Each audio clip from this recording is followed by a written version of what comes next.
Everywhere it's going, it's making money. And in our business model, these planes are cash flowing, contributing to overhead about $3,000 an hour. That's $3,000 that you're charging retail, and or that's the profit margin that you're getting per hour. $4,000 an hour, charters out at $7,000 an hour. That's a $3,000 an hour margin.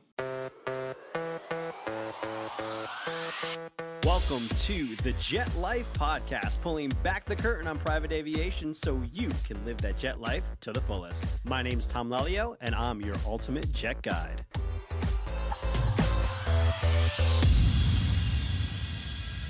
Hello and welcome to the Jet Life Podcast. I am joined today by Justin Sullivan of AJAX Jets. I found Justin on YouTube, fellow YouTuber and content creator. Justin, thank you so much for being here. I love the video that you did. How to buy, fly, and invest in a $2 to $3 million jet and make money or something along the lines. It was a great title. I found you there. Thank you so much for joining us on the podcast today to talk about how individuals can invest in a private jet. Hey, thanks a million, Tom. Great to be here. Okay, well, let's talk about, one of the reasons why it might not be a good idea to buy a private jet, Justin, is that it's a depreciating asset. The more you use it, the less valuable it's going to become. Is this really a good idea to be buying a depreciation asset when it comes to an investment? So I think it's great to start off with really what we do, and what we're doing is helping owners acquire assets that are fully depreciated or mostly depreciated. So we're talking about a Falcon 50, a 9-seat super mid-sized jet with coast-to-coast range that has an acquisition cost of $2 to $3 million, or a Lear 60 mid-sized jet, 3 to 4 hour range that costs $1.5 to $2.5 million. So that $2 to $3 million Falcon 50 would compare with a $25 million Challenger 350, another 9-seat super mid-sized jet. And obviously somebody else has taken that depreciation hit.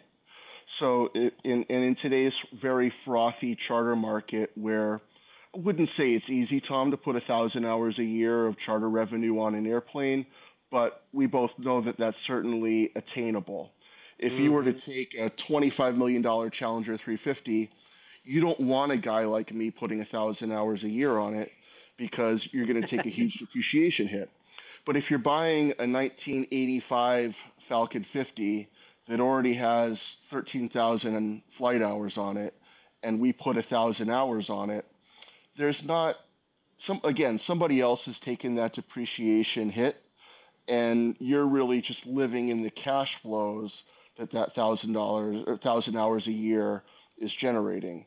And when a Falcon 50 that costs $2 to $3 million is chartering out, believe it or not, at a comparable, not the same rate as a G250 or G280 or a Challenger 350, but certainly the same ballpark with an entirely different ownership strategy. That 1,000 hours a year, when you're not taking a huge depreciation hit, really changes the calculus of an ownership experience. So yeah.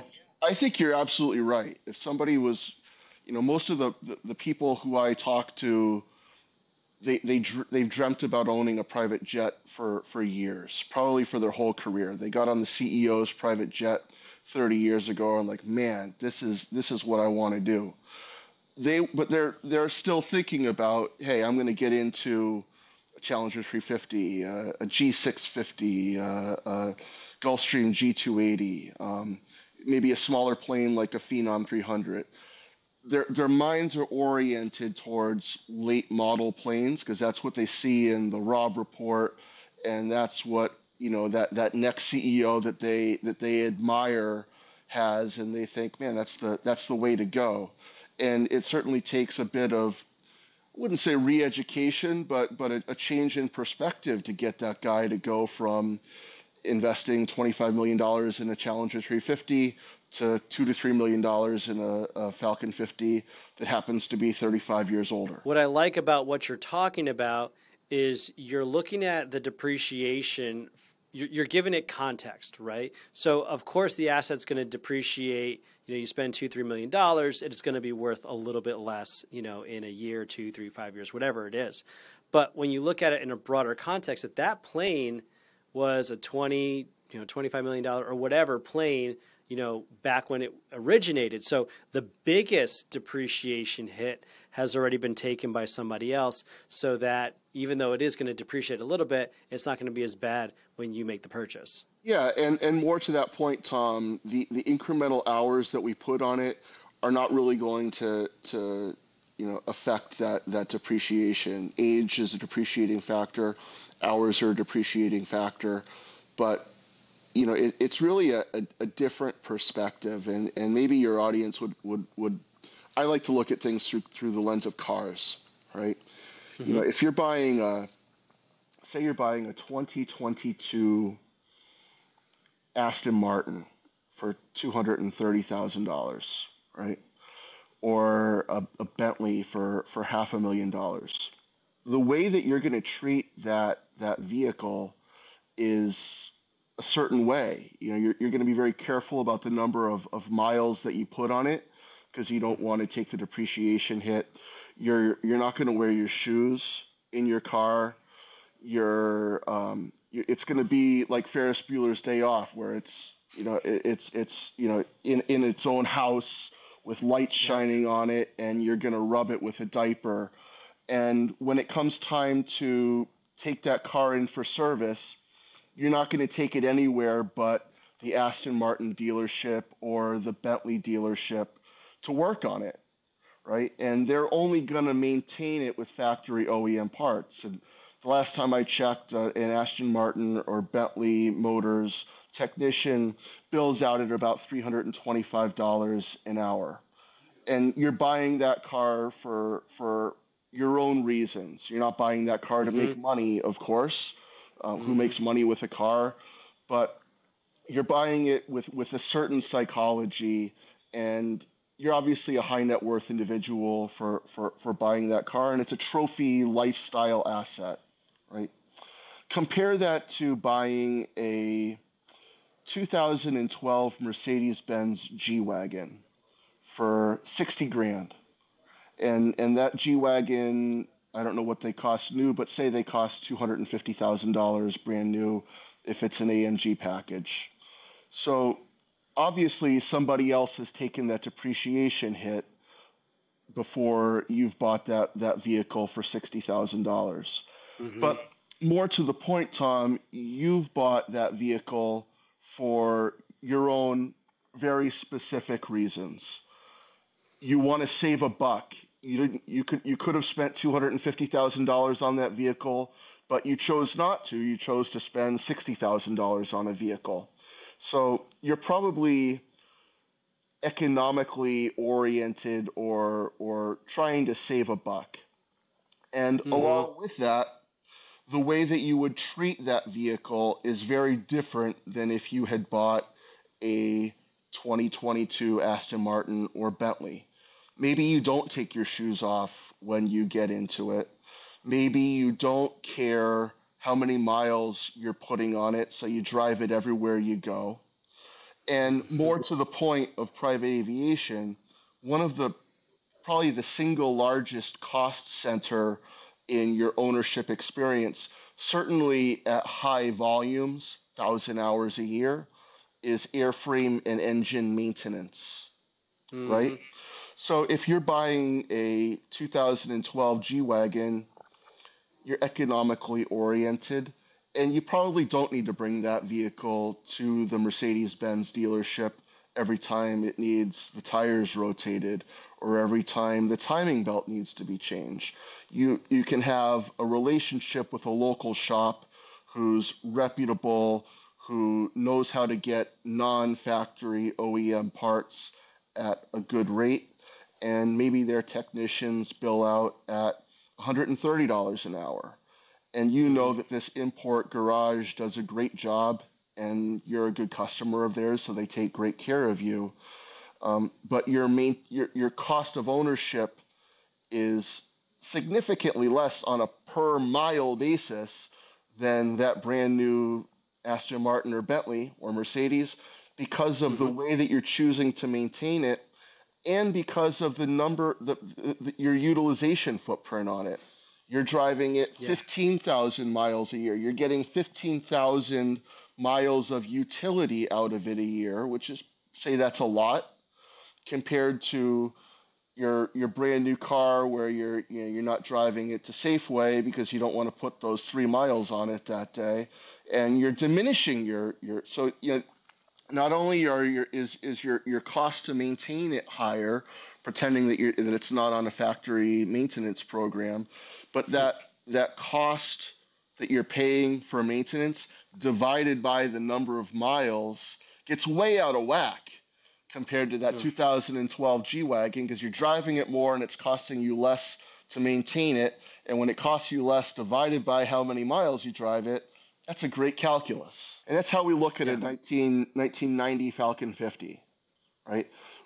We can fly it as much as we want, as much as the market will support, which right now is infinite. We both know how the market is for jet charters, in particular a floating fleet of jet charters, Mm. right? So Mm-hmm. getting back to that car analogy, if you've got a $25 million very late model executive jet, you probably want to know where that jet is at all times. It's Mm-hmm. probably in a hangar at an FBO right by you, and maybe you don't even charter it out, right? And if you did charter it out, it's always coming back to its home base Yeah. because you're the owner and you bought the plane for a reason and you want it at your beck and call, and God bless you. But what if we could take that Falcon 50 from the 80s or 90s and put it on the road and have the owner able to schedule when he wants to schedule it, but otherwise he doesn't care if it's in Scottsdale or Peoria Mm-hmm. or Beef Island, Tortola, because everywhere it's going, it's making money. And in our business model, these planes are cash flowing, contributing to overhead about 3 grand an hour. That's $3,000 that you're charging retail, and so, or that's the profit margin that you're getting per hour. It's really the contribution margin because there's a direct operating cost of $4,000 an hour. Charters out at $7,000 an hour. That's a $3,000 an hour margin. Mm-hmm. But Mm-hmm. that's direct operating costs. So that's basically fuel, crew travel expenses, and maintenance. That's fantastic, and I'm looking forward to getting into a little bit of those numbers in just a minute. So you unpacked a lot of stuff there. I love your perspective on depreciation. That the biggest hit of depreciation has already been taken. You already addressed the acquisition costs. Like these people who are buying private jets, they're high net worth individuals. They understand it's a $2 million, $3 million and up. Kind of an acquisition. So that's one of the reasons I usually tell people not to do it, but people know that if they're looking at possibly doing this, they understand that that's kind of in their day to day, that kind of an acquisition. You mentioned it being a mobile asset, and I would tell people, maybe you don't want your jet, right. Maybe you want it right next to you. You don't want it going across the country. But to your point, because it's a mobile asset, it can actually make you more income because it's flexible. It's an asset that can go anywhere it needs to go in order to generate a revenue. So I love that point that you mentioned. Just before we get into kind of your model, one of the last reasons I tell people not to invest in a jet is all the FAA regulations. It's not like, an Airbnb where you can just buy a house, get a renter certificate and then, post it online and off you go. There's a lot of regulations that go into making revenue on your private jet. So maybe speak to, it's not so much like you shouldn't do it. It's just the benefit of working with an operator like yourself because you've already gone through all the paperwork and you see behind the scenes like what's required on the FAA side. Maybe you can speak into that a little bit.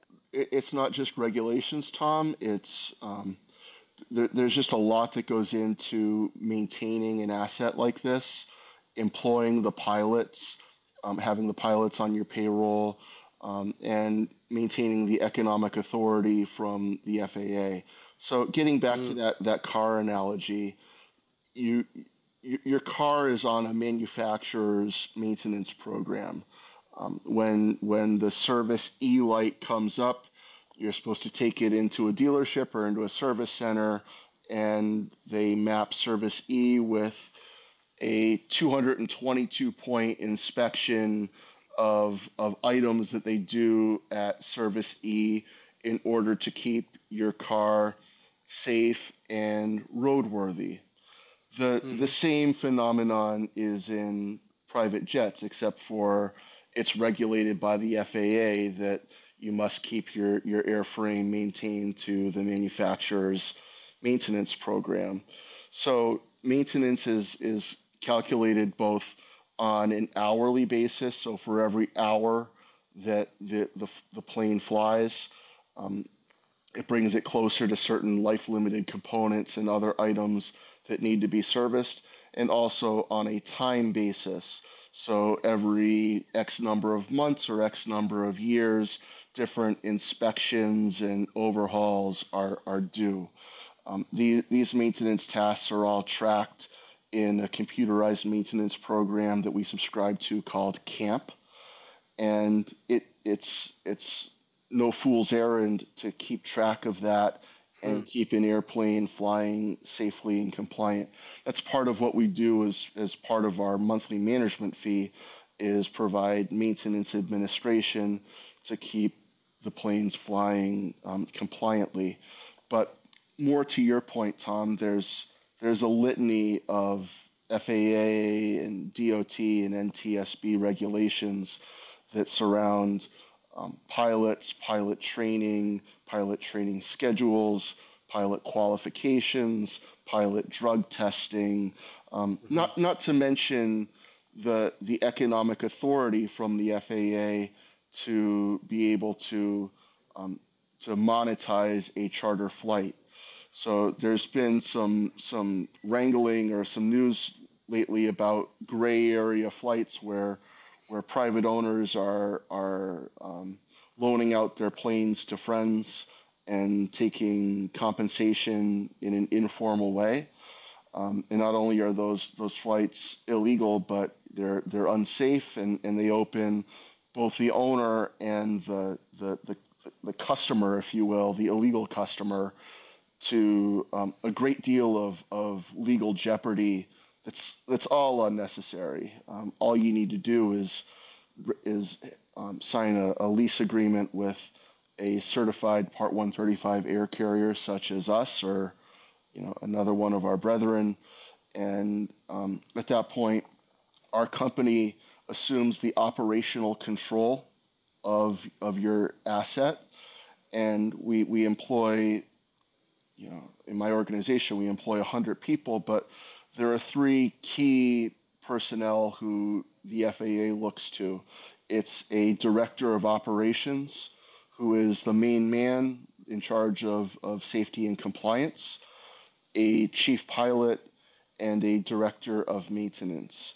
And before every flight is dispatched, those three individuals sign off that the plane is airworthy, the pilots Mm. meet the FAA requirements, and there are no operational or safety concerns that would um, that would prohibit or preclude us from operating this flight per the operational specs or operating specs that have been issued to our company from the FAA. So, Yeah. as an owner of a plane, if you don't want to pay for the overhead, in my business model, a Falcon 50 overhead's about 80 grand a month before we've flown an hour. But if you'd like some economic assistance in that overhead number, and at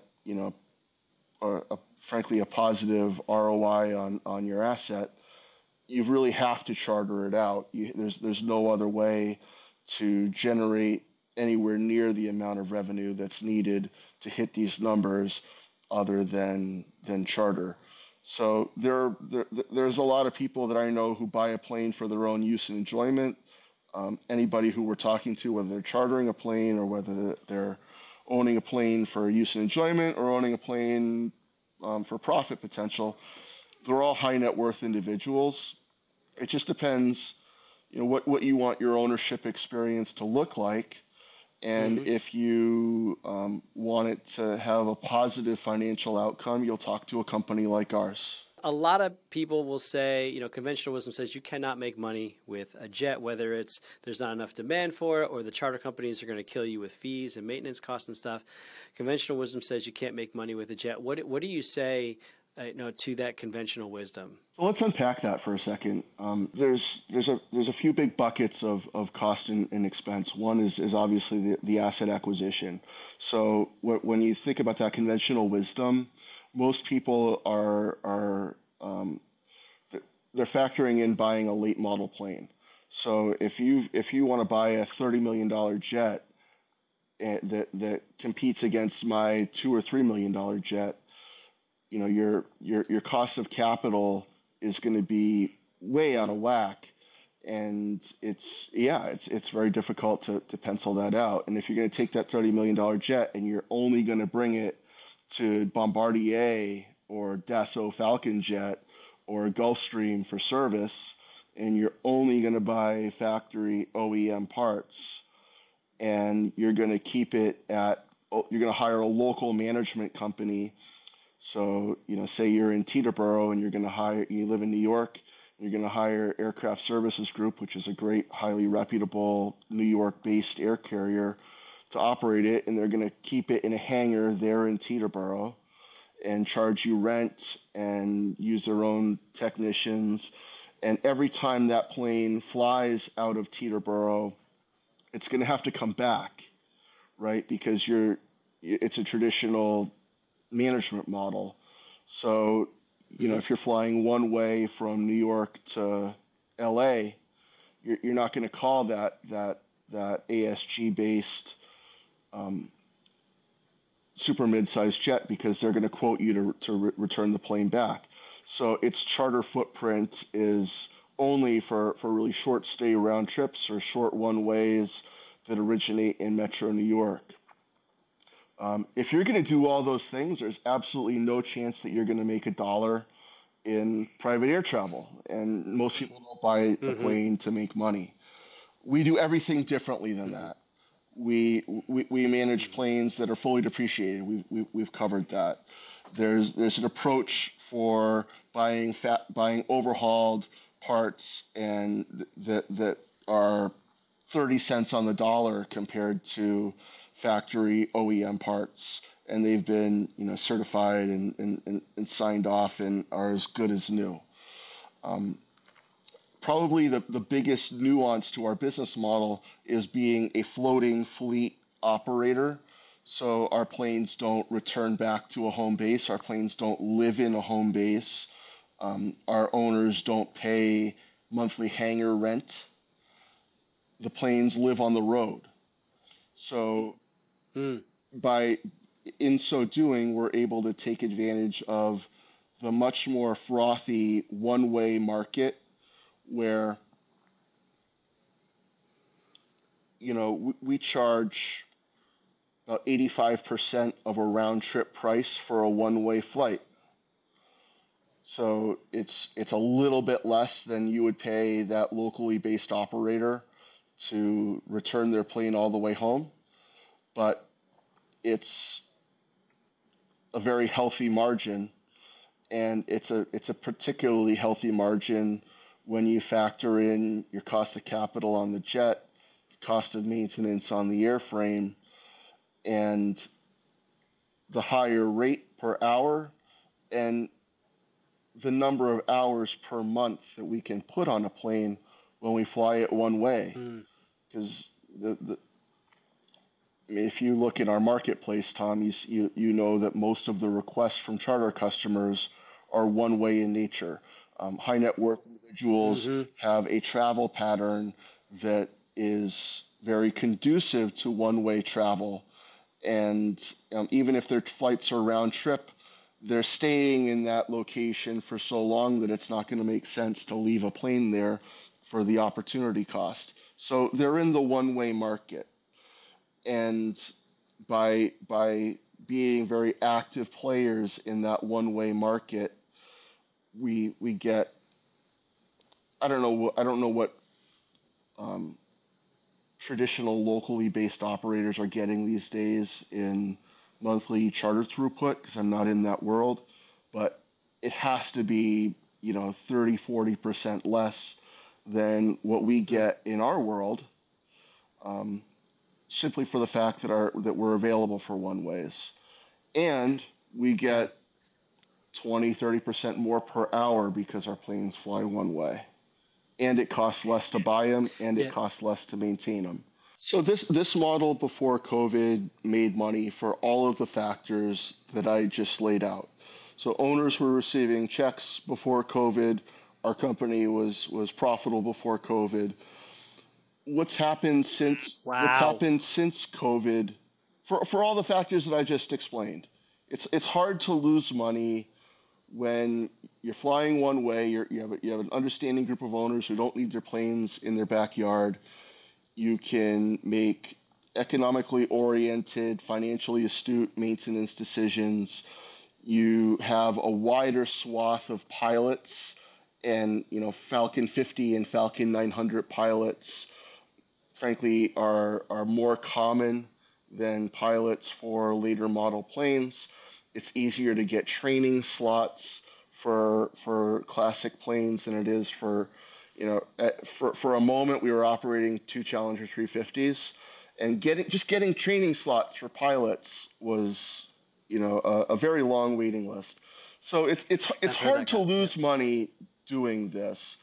But what's happened since COVID is, obviously demand is higher, but our pricing power as an air carrier is higher, and that's due to the factor that there's been so much consolidation in our industry. JetEdge was acquired by VistaJet. Travel Management and Red Wing were acquired by Wheels Up. Mountain Aviation was acquired by Wheels Up. Mm. So all of these companies, that Delta Private Jets was acquired by Wheels Up. So all of these companies that heretofore serviced that one way on demand niche, they're all gone.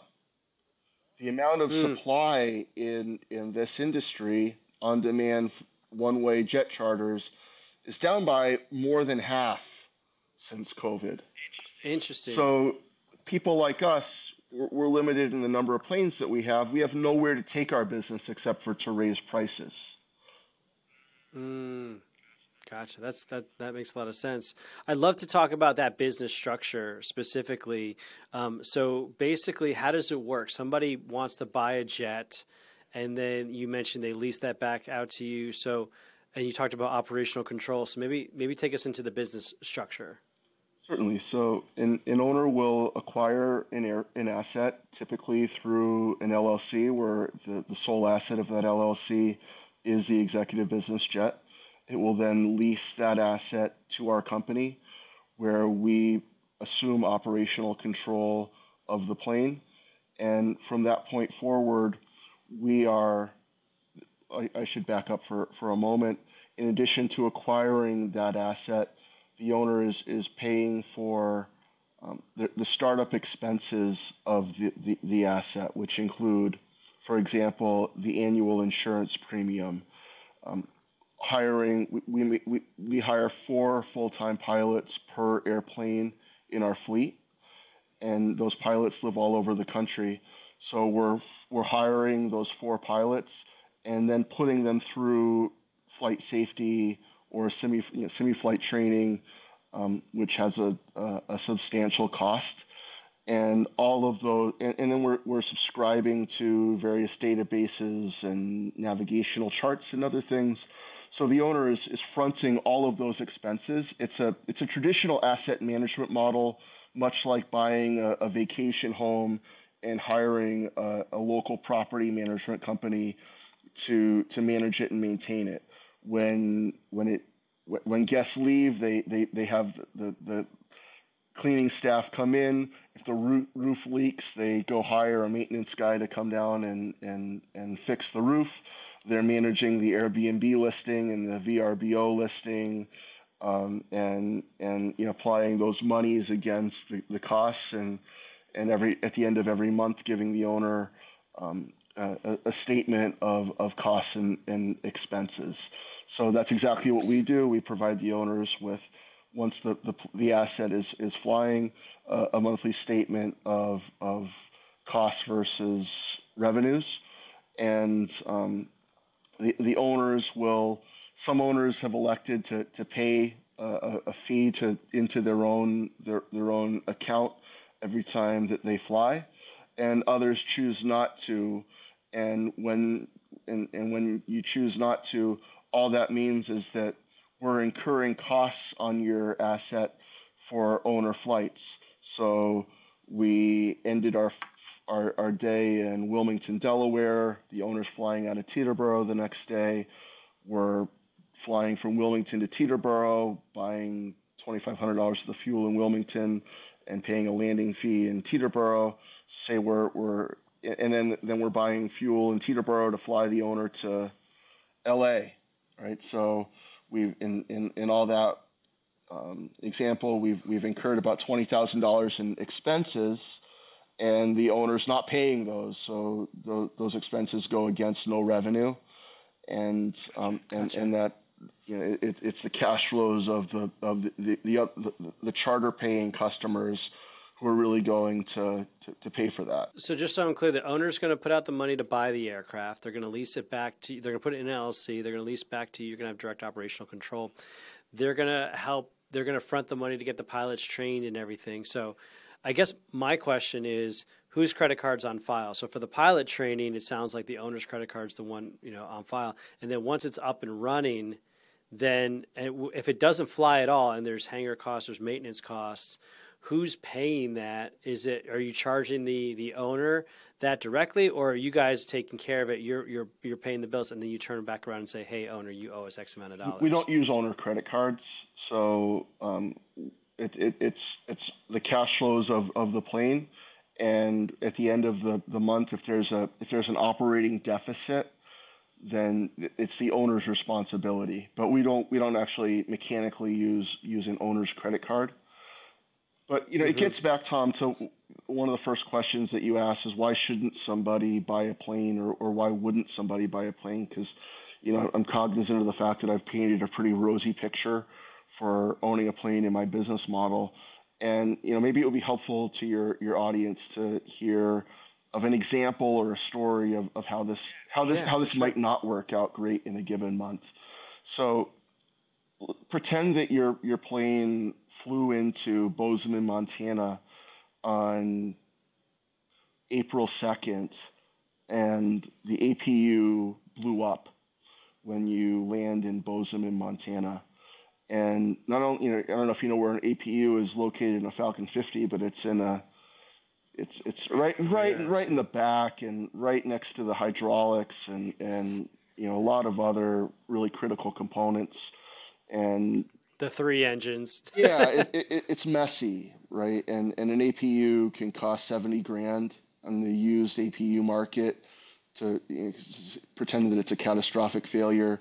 But it leaked all over your hydraulics, and it's in Bozeman, Montana, where there's not technicians, so we had to airline our own technicians from Buffalo, which is where our maintenance facility is, out to Bozeman, or we had to hire someone from Denver to come up. And long story short, this ended up being a $140,000 3-week long maintenance event, which would be, a good word for that is catastrophic. But it can happen, right? And as an owner, you have to factor these things into your calculus. So not only did it cost you $140,000, but it took 3 weeks.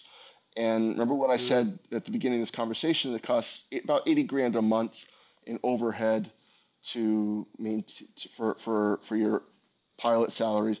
Now, some of those are not monthly expenses; they're annual expenses that I'm budgeting, like insurance or crew training. Mm-hmm. But pretend it was a monthly expense. Um, that's $60,000 in overhead on top of $120,000 in Mm-hmm. in one maintenance event, and we budget $1,000 an hour for airframe maintenance, which over time is a very reasonable, um, you know, conservative number. But in that month, when your maintenance was $120,000 and you flew 0 hours, you flew 2 hours flying into Bozeman, um, the numbers are off the charts, right? So, That's a long great story point. short, I appreciate that story. you, Yeah. you've accomplished a negative $200,000 outcome that month, and you, as the owner, must have the financial wherewithal to write that check. That makes sense. How long are the terms usually? I mean, do you usually get a lease back for a year, 3 years, 10 years? Like, what's kind of the term that you see with their lease backs? Typically a 1 year, but Okay. an owner can terminate it with 30 days notice. And do you see most owners continuing on beyond a year? Like, what's the average lifetime of a client for their lease backs? Unless they sell the airplane, we haven't had owners leave the program. We've had some owners sell the Okay. plane, but you know, again, a $2 to $3 million Falcon 50 in this business model is it's worth a lot more to you doing this than it would be True. selling it. It's not a particularly frothy market for buying Falcon 50s from the 80s and 90s. Like I said, most people who dream about planes don't dream about this type of plane. It's a great bird. It can do a Hmm. lot of things, and it can, from a charter standpoint. One quick commercial about a Falcon 50 is that it has very unique performance capabilities. It can do things that many other planes can't do by virtue of the three engines and the fact that it's so physically light. So it has the same performance capabilities or similar capabilities to a Challenger 300 or a Citation Sovereign, which are the other well-known high-performance super mid-sized jets. So how that manifests to an owner is you get more trips to the Caribbean because people are trying to get to Necker Island through Beef Island, Tortola, or you get more trips out of Aspen, Eagle, Jackson, Wyoming, Telluride, even in the summer months when that Mm. hot and high phenomenon and many planes lack the performance to get out of those airports with enough fuel to go anywhere. So you're seeing G4s that fly from Aspen to Denver, they tanker off fuel in Denver, and then they fly on to New York or wherever because they physically can't get out of the mountain range with That's a that great much point. fuel. But a Falcon 50 can. So it in many different types of mission profile. I wouldn't say we're the only game in town, but we're part of a very narrow band of available solution sets.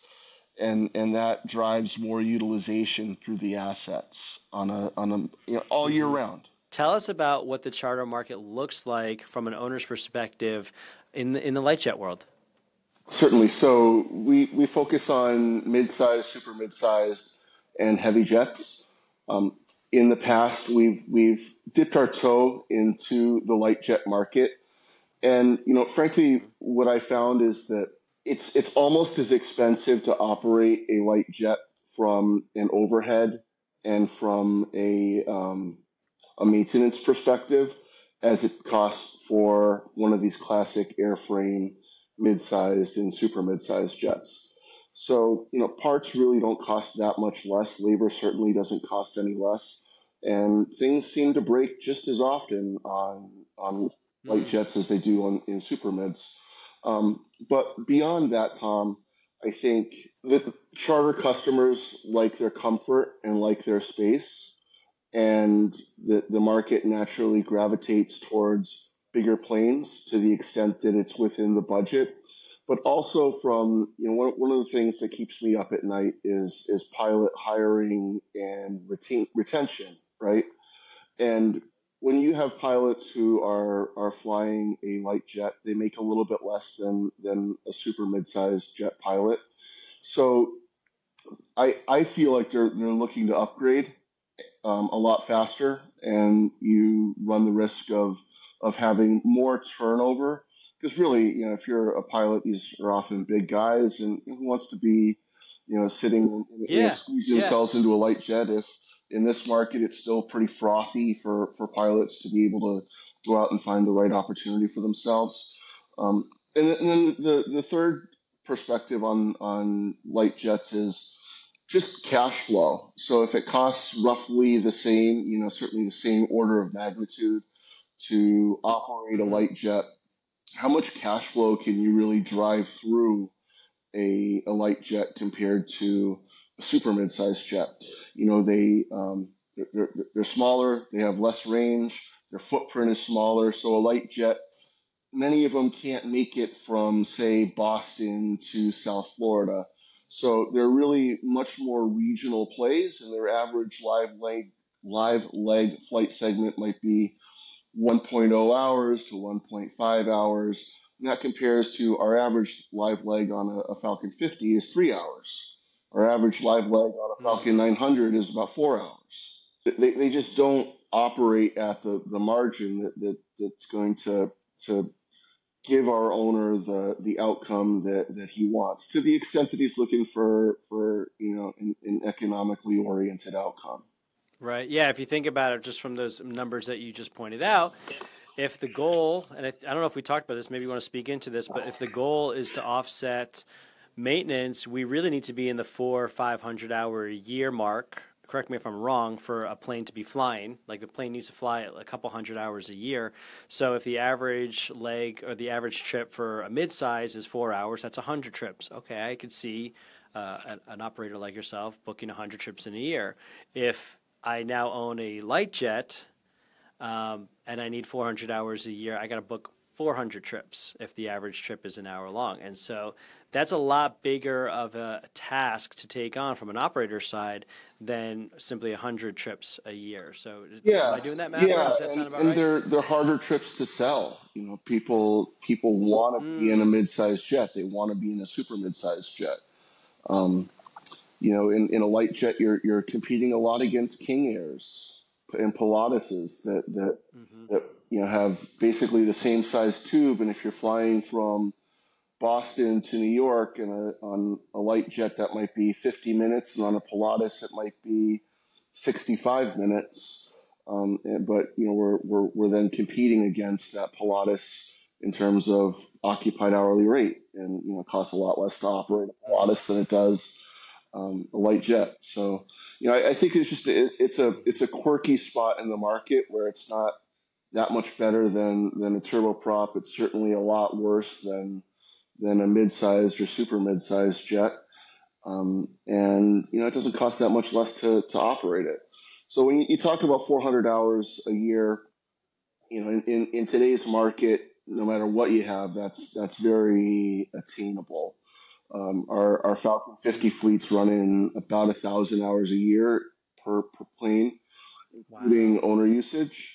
So, and that translates to about 80 hours a month. So for us, that's what, about 14 coast to coast trips. So one every other day is going to get us to that number. So it's Wow. pretty attainable in a super mid-sized jet. And not for nothing, but the for every hour that you fly a plane, it gets progressively less expensive to operate it for each additional hour.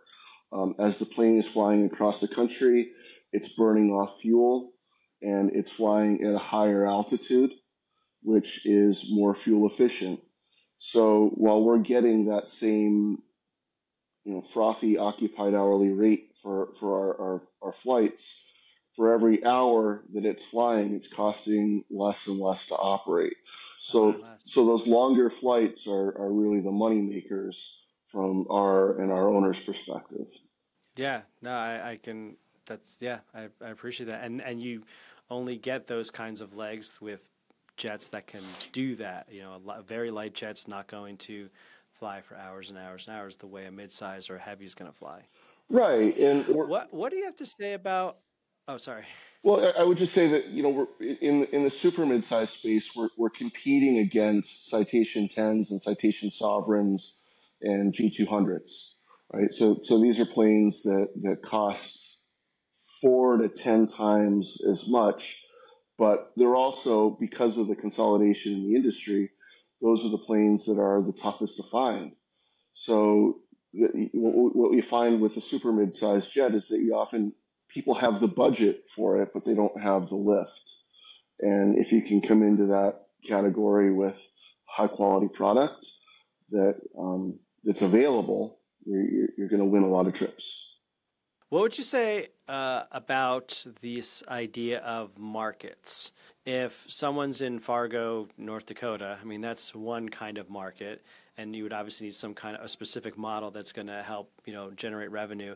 But, you guys are out in Massachusetts, so I imagine kind of like in that Boston market. Can you speak to what owners need to be aware of when placing their jet with an operator and the market or markets that they play in and how that's going to impact the overall ROI for the owners? Because I think that's something that people don't think about, both from the perspective of, maybe I live in Sarasota. So that's one market, that's like a Tampa market. But if I'm okay placing my jet with someone across the state in the Miami market, well, maybe that's going to be a lot better of a ROI. And I'm not even thinking about that. I'm just thinking, well, I'm in Sarasota, so I have to find someone in Sarasota, and I'm tied to the Sarasota market. Yeah. Maybe I wonder if all that kind of stirred something that you want to speak into. So our company is based in Boston. We have a maintenance facility in Buffalo. We have flight operations in South Florida, and we're not in any of those markets per se. We're in the North America charter market, the Americas charter market, and with a floating fleet business model, we are not beholden to any one market. So for that Fargo, North Dakota owner, it would be the road to hell to hire a Fargo-based Part 135 air carrier and base his plane there and expect to get any meaningful charter throughput. However, if that same owner has his plane in our fleet and it's flying here, there, and everywhere, so our planes do not return to a home base after the trip. Right now, we've got planes in 6 different states because last night they dropped off passengers, or this morning they flew into those airports to pick up passengers. We don't go anywhere unless we have paying customers who are paying to bring the plane to them and paying our rates to take the flight. So naturally, our planes gravitate towards the major markets of this country, right? The Northeast, South Florida, the West Coast. And that's where our planes end up being because that's where the customers pay us to bring our planes. But if we had a customer who was paying us to fly into Fargo, North Dakota, we would do that. We would just charge that customer, assuming they're flying one way into Fargo, we would charge them probably a higher repositioning fee to get the plane out of Fargo because that's such a slow market, such a remote market. But we have a really different business model than what you alluded to at the beginning of your question, where you're saying, hey, I would hire a Sarasota or a Tampa-based Part 135. I know a lot of people who do that, and I know a lot of those companies that provide that local market-based service. But in so doing, you're tying your jet to that local market. And in my experience, these markets tend to, they find their equilibrium. So you don't find, it always seems like in every geographic market, there's just about the right number of planes that you would think available for charter out of that market. But in so doing, you're only availing yourself as an owner, as an operator, for the round trip flights out of that market.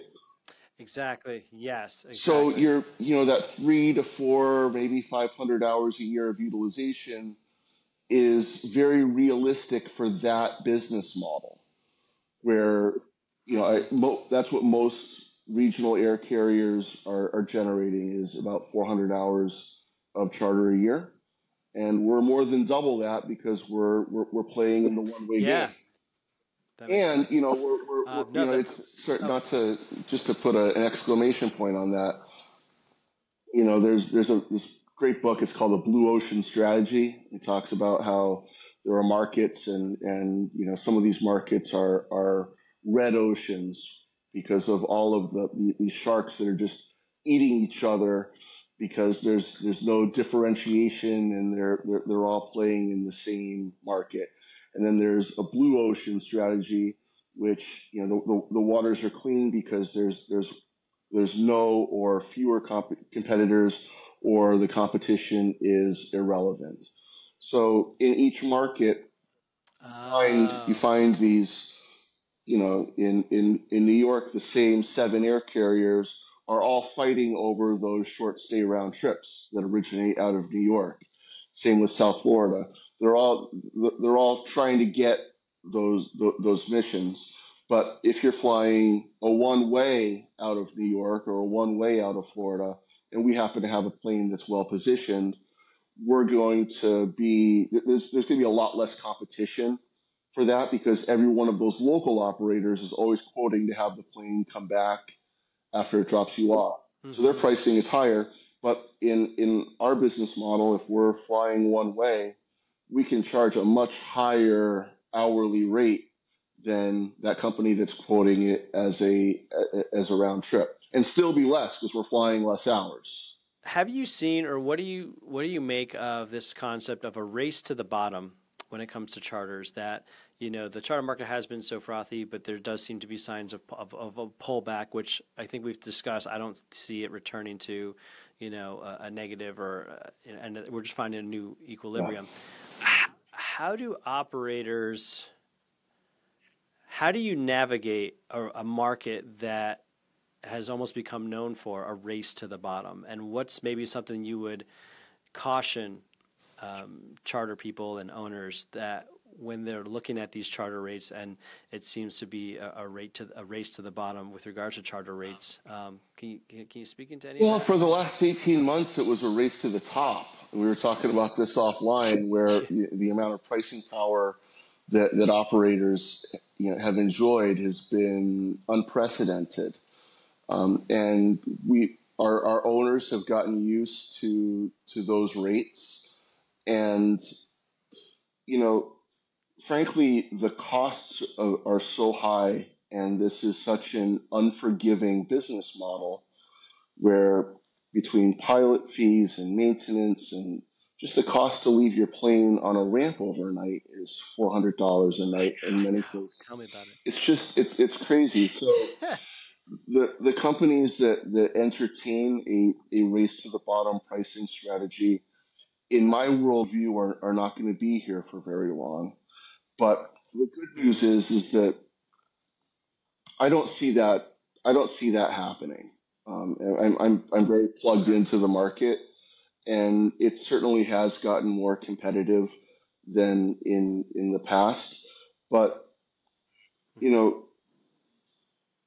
we compete with our fleet. We're punching way above our weight. We're competing against planes that have an acquisition or capital cost of 3 to 10 times as much as ours in the same category.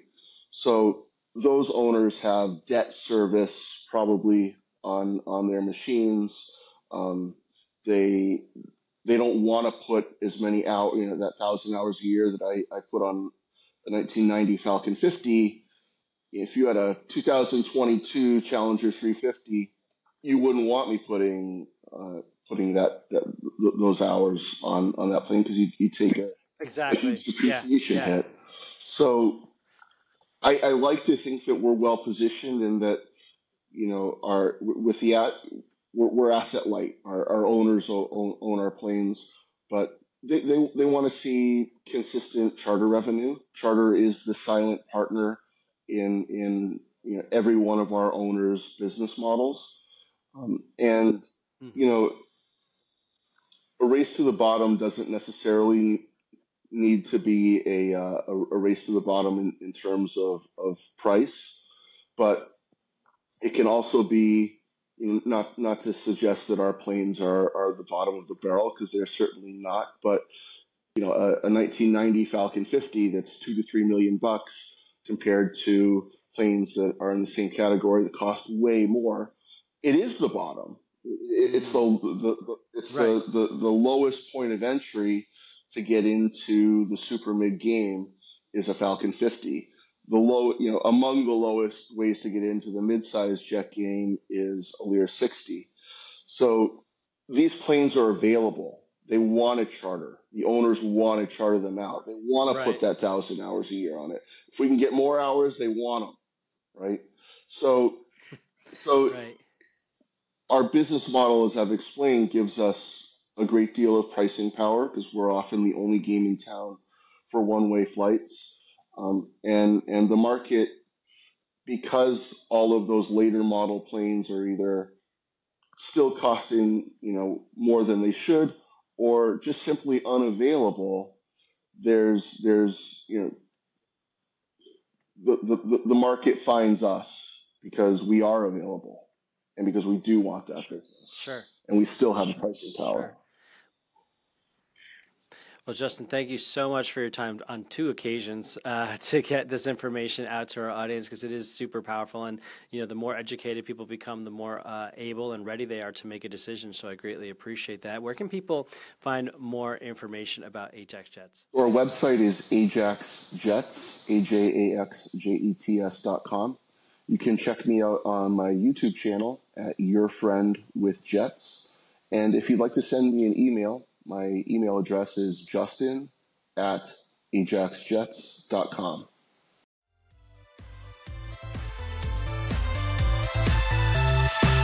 Thanks for listening. Don't forget to check out theultimatejetguide.com.